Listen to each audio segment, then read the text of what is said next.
যে কথাগুলি আমরা যদি মানতে পারি ইনশাল্লাহ আশা করা যায় জীবন পরিবর্তন হয়ে যাবে, আমাদের জীবনটা সুন্দর হবে, সুখময় হবে।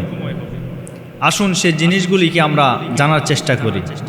যে তিনটি জিনিস মৃত্যুর পরে মানুষের উপকারে আসে।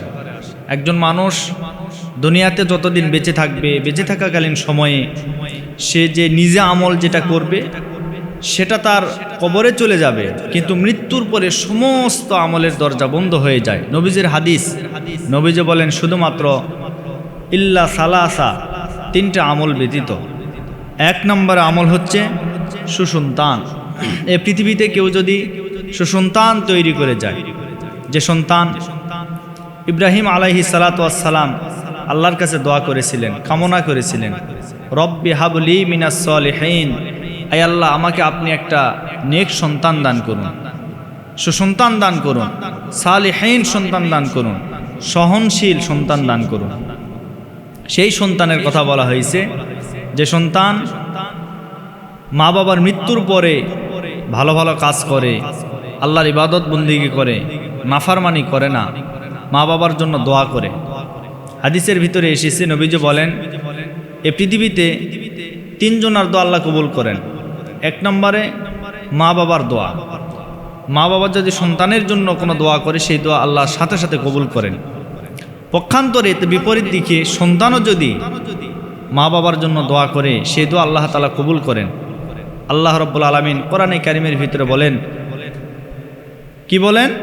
আমরা বারবার দোয়ার মাধ্যমে বলি, রব্বির হামহুমা কামা রব্বায়ানি সগীরা, রব্বির হামহুমা কামা রব্বায়ানি সগীরা। আমরা কি পড়লাম? হে আল্লাহ, আমার মা বাবা আমাকে ছোটবেলা থেকে নিয়ে পর্যন্ত যেভাবে লালন পালন করেছে, আপনিও তাদেরকে কবরের ভিতরে সুন্দরভাবে লালন পালন করুন, আপনিও তাদেরকে বেহেশতের একটা জায়গা করে দিন। এই দোয়া আমরা মা বাবার জন্য করে থাকি। এই জন্য নবীজি বলেন সুসন্তান মা বাবার জন্য একটি রহমত, সবচেয়ে বড় নিয়ামত। আমরা আল্লাহর কাছে বলি না, আল্লাহ রব্বানা আতিনা ফিদ দুনিয়া হাসানা ওয়াফিল আখিরাতি হাসানা ওয়া কিনা আযাবান নার। আয় আল্লাহ, আপনি আমাদেরকে দুনিয়া এবং আখিরাতে কল্যাণ দান করুন, আর কঠিন আযাব থেকে আমাদেরকে আপনি পরিত্রাণ করুন। এই যে আমরা দোয়া করলাম, এই নিয়ামতের ভিতরে দুনিয়ার যে নিয়ামত, এই নিয়ামতের ভিতরে সন্তান হচ্ছে একটি নিয়ামত, এবং সেই সন্তানটা নেক সন্তান হতে হবে। এজন্য সুসন্তান থাকতে হবে, এটা মৃত্যুর পরে উপকারে আসবে। দুই নম্বরে দান সদকা, যে সদকা প্রবাহমান জারি থাকে, অর্থাৎ আপনি এমন একটি কাজ করেছেন যে কাজ কিয়ামত পর্যন্ত থাকবে। মসজিদ, মাদ্রাসা, ইতিমখানা, বৃদ্ধাশ্রমে, বিভিন্ন জায়গায় যদি আপনি কোনো ঘর নির্মাণের কাজে একটি ইঁটও যদি কিনার সহযোগিতা করেন, সহযোগী হয়ে যান, তাহলে আপনি মারা যাবেন, যতদিন পর্যন্ত ওই বিল্ডিং থাকবে ততদিন পর্যন্ত আপনার আমলনামায় সদগায়ে জারিয়ার যে সওয়াব, এই সওয়াব প্রবেশ করতেই থাকবে। তিন নম্বরে নবীজি বলেন এলিম, এমন এলিম যে এলিম নিজে শিক্ষা গ্রহণ করেছে এবং অপরকে শিখাইছে।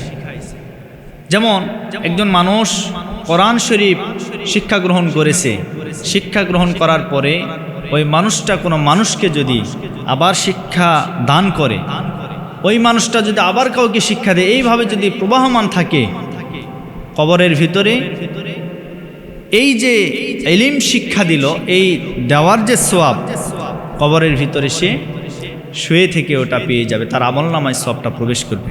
তাহলে মৃত্যুর পরে তিনটা জিনিস আমাদের উপকারে আসে। এক নম্বরে নেক সন্তান, দুই নম্বরে সদগায়ে জারিয়া, তিন নম্বরে এলিম। আমরা যথাযথভাবে এই তিনটা জিনিসকে সম্মান প্রদর্শন করব এবং যথাযথ মূল্যায়নের সাথে আমরা ইনশাল্লাহ এই কাজগুলি করার চেষ্টা করবেন। এবার আসেন, আপনার সম্মান নষ্ট করে যে তিনটি জিনিসের কারণে মানুষের যে সম্মান ইজ্জত তিনটি জিনিসের কারণে নষ্ট হয়ে যায়। নাম্বার ওয়ান, এক নম্বরে চুরি। এই পৃথিবীতে কেউ যদি চুরি করে, চুরি করার পরে যদি ধরা পড়ে, পূর্বে যদি সে নামাজিও হয় বা হাজিও হয়, ভালো কোনো কাজও যদি করে থাকে, চুরি করার কারণে সে মানুষের কাছে খারাপ মানুষে রূপান্তরিত হয়ে যায়। সে ভালো মানুষ কখনো হতে পারে না। একজন মানুষের যখন বিশ্বাসঘাতকতা করে ফেলে, তখন ওই মানুষটা আর কখনো সমাজে, দেশে, পরিবারে সম্মান পেতে পারে না, সম্মান পায় না। এজন্য চুরি করা যাবে না, কেউ চুরি করবেন। 2 নম্বরে চুগলখড়ি। আমাদের সমাজে অহরহ ঘটে যাচ্ছে, দৈনন্দিন জীবনে আমরা দেখতে পাচ্ছি যে চুগলখড়ি একটা মানুষকে ধ্বংসের দ্বার প্রান্তে নিয়ে যাওয়ার জন্য যথেষ্ট হয়ে যায়।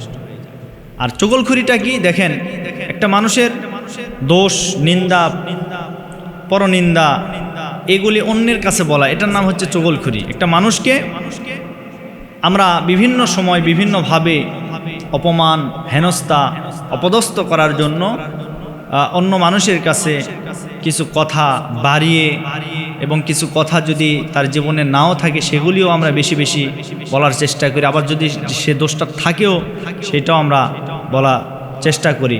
এটার নাম হলো চুগলখড়ি। আর এই চুগলখড় হচ্ছে এটা একটা মুনাফিকের আলামত। মুনাফিকের আলামত, মুনাফিকের যতগুলো আলামত রয়েছে তার ভিতরে এটি একটি, যে চুগলখড়ি করা, একে অন্যের কথা লাগানো। তো এই চুগলখড়ি করা যাবে না, এটা আপনার সম্মান নষ্ট করে। 3 নম্বরে মিথ্যা কথা বলা। বর্তমান সমাজের ভিতরে আমরা দেখতে পাই অসংখ্য মানুষ আছে যারা মিথ্যা কথা বলে। মিথ্যা পরিহার করবেন। তার কারণ হলো মিথ্যা মানুষকে ধ্বংস করে, সত্য মানুষকে মুক্তি দান করে। এটা সত্য কথা, আমরা ছোটবেলায় প্রবাদ বাক্যে আমরা পড়েছি। এটা মহাসত্য কথা।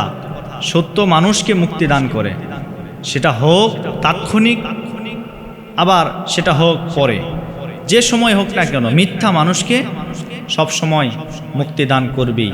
আর মিথ্যা মানুষকে ধ্বংস করে, সত্য মানুষকে মুক্তি দান করে। এই জন্য আমরা সদা সর্বদা সত্য কথা বলার চেষ্টা করব। তাহলে আমরা বলতেছিলাম 3টি জিনিস মানুষকে ধ্বংস করে। নাম্বার 1, 1 নম্বরে হচ্ছে চুরি, 2 নম্বরে চুগলখড়ি, 3 নম্বরে মিথ্যা। এবার আসেন যে 3টি জিনিস আপনাকে পেরেশানিতে রাখে, সবসময় হতাশাগ্রস্তভাবে রাখে, চিন্তার ভিতরে রাখে। এর ভিতরে 1 নম্বর হচ্ছে হিংসা। হিংসা মানুষকে পেরেশানিতে রাখে। আপনি একটা মানুষের ভালো আপনার চোখে পড়ে না। একজন মানুষ উপরে উঠবে, ভালো কিছু করবে, আপনার সহ্য হয় না, এটার নাম হিংসা। এজন্য আমার নবীজি বলেন, কেউ যদি কাউকে দেখে হিংসা করে, যাকে দেখে হিংসা করা হলো সে উপরে উঠে যাবে, আল্লাহ তার সম্মান, তার ইজ্জত বহুগুণ বাড়ায় দিবে। কিন্তু যে ব্যক্তি হিংসা করলো, তার সম্মান, তার ইজ্জত দুনিয়াতে আল্লাহ তাআলা লাঞ্ছিত, অপমানিত করবে, নষ্ট করবে। এর জন্য হিংসা করা যাবে না। 2 নম্বরে অভাব। এখন এই অভাবটা আমরা বিভিন্ন সময় ফিল করি, বিভিন্ন কারণে, বিভিন্ন বিষয় নিয়ে আমরা অভাব ফিল করি। কিন্তু আমাদেরকে মনে রাখতে হবে, আমরা যে অবস্থায় আছি এই অবস্থাতে আল্লাহর শুকরিয়া আদায় করা, এটা বান্দার হক। আলহামদুলিল্লাহি আলা কুল্লি হাল, সর্বা অবস্থায় আল্লাহর শুকরিয়া আদায় করা প্রত্যেকটা বান্দার হক। এজন্য আমরা সব সময় অভাব আসলেও আমরা আল্লাহর শুকরিয়া আদায় করব। এরপরে সন্দেহ একটা মানুষকে করা যাবে না। একজন মানুষ হতে পারে অপরাধী, হতে পারে তার দোষ ত্রুটি বিচ্যুতি আছে, কিন্তু আমরা সন্দেহের চোখে দেখব না। বিশেষ করে এটা স্বামী স্ত্রীর মাঝে বেশি হয়। স্বামী তার স্ত্রীকে সন্দেহ করে, স্ত্রী তার স্বামীকে সন্দেহ করে। এই সন্দেহ করার এক পর্যায়ে তাদের সংসারগুলি নষ্ট হয়ে যায়, সংসারগুলি ভেঙে চুরে চুরমার হয়ে যায়। অসংখ্য পরিবারে এগুলি ঘটনা ঘটে যাচ্ছে। তো আসুন আমরা এই কাজগুলি থেকে বিরত থাকি, এই কাজগুলি কখনো করা যাবে না। তাহলে 1 নম্বর যে জিনিসের কথা বলতেছিলাম, যে 3টি জিনিস মানুষের মৃত্যুর পরে উপকারে আসে। নাম্বার 1 সুসন্তান, 2 নম্বরে সদকা, 3 নম্বর এলিম। আর 3টি জিনিস মানুষের সম্মান নষ্ট করে। 1 নম্বরে চুরি, 2 নম্বরে চুগলখড়ি, 3 নম্বরে মিথ্যা। আর 3টি জিনিস মানুষকে পেরেশানিতে রাখে। 1 নম্বরে হিংসা, 2 নম্বরে অভাব, 3 নম্বরে সন্দেহ।